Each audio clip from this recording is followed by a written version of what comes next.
Hello, and welcome to another day of English 2. I'm your online teacher, Miss Bear. As a reminder, we are working on a free speech and social media argument writing unit. Again, this is a unit from Common Lit, and it is Unit 6 of theirs. So what are we learning? Our essential question for our unit is, how do you convince people that you are right? As a culminating task, you are going to write an essay where you're arguing whether or not schools should be allowed to punish students for what they write on social media.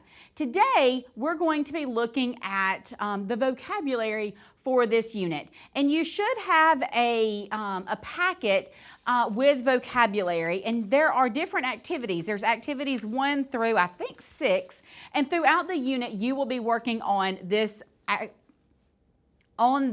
vocabulary list packet. And once we get through with this packet, you will have a vocabulary quiz. So I think it's important for us to go through activity 1 together, or at least part of this together. So let's look at what you will need for this lesson. You need a pencil and you need the handout for the vocabulary lesson.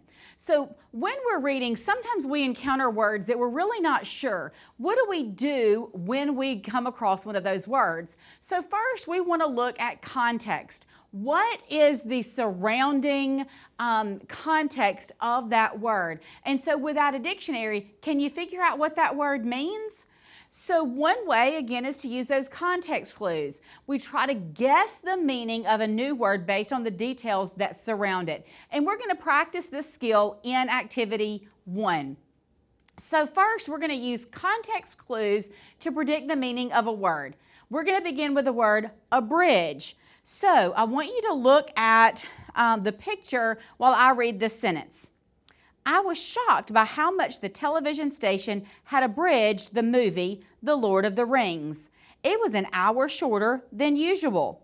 So look at the bottom and it says, what is your prediction? So I want you to think about what you think that word might mean and write it where it says, my answer.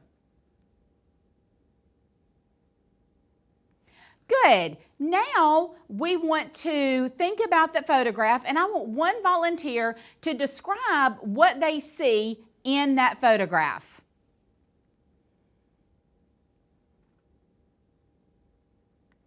All right, now let's look at the caption. The newspaper editor abridged the article to ensure it would fit in the space.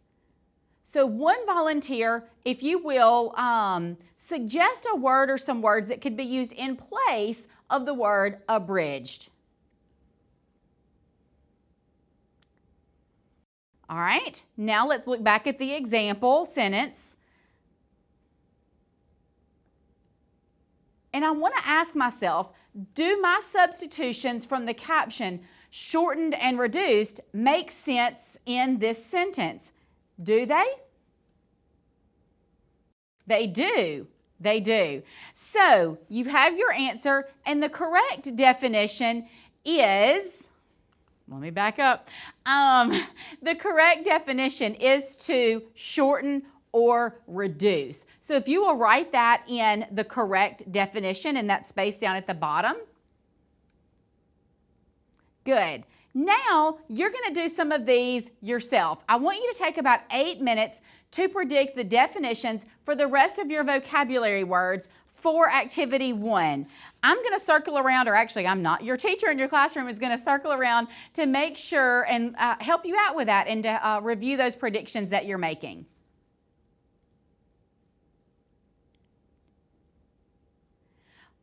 All right, good job. Okay, so you have your predictions now. Let's look and see if we can come up with, or if you have come up with, the correct definitions. So let's go to number 2 with concur. Concur means to have the same opinion as someone. A related word would be concurrence. All right, the next word on your paper was constitute. It means to form or establish, as in the Constitution. The Constitution formed our nation.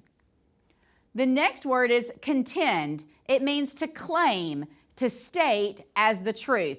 Make sure you're writing these words down as the correct definition on your paper.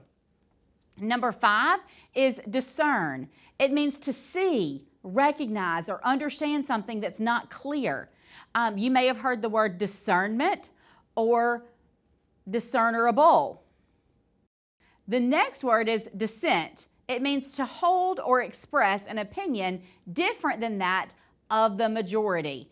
I hear this word a lot when I talk about or I hear about Supreme Court cases. You always have the major opinion from the majority of the Supreme Court, but then you also have members of the court who dissent from that majority opinion. That means they don't agree with it. Okay, let's keep going. The next word is infringe. It means to violate someone's freedom or rights. Precedent. It is a past decision that can be used to guide further decisions. And prohibit. Prohibit means to forbid or to make illegal. The last word in our vocabulary list is redress. It means to right a wrong. So hopefully you have had a minute to go through and write those answers. If you didn't, your teacher can go back through the PowerPoint with you or go through the video with you. Going forward, you will continue to work through this packet throughout the unit. And again, you will be tested on these words probably about mid-unit. So that is all that we have for today. Tomorrow we will start reading into this unit. We will start reading some of those texts, and I know that you are as ready as I am. But until then, happy reading.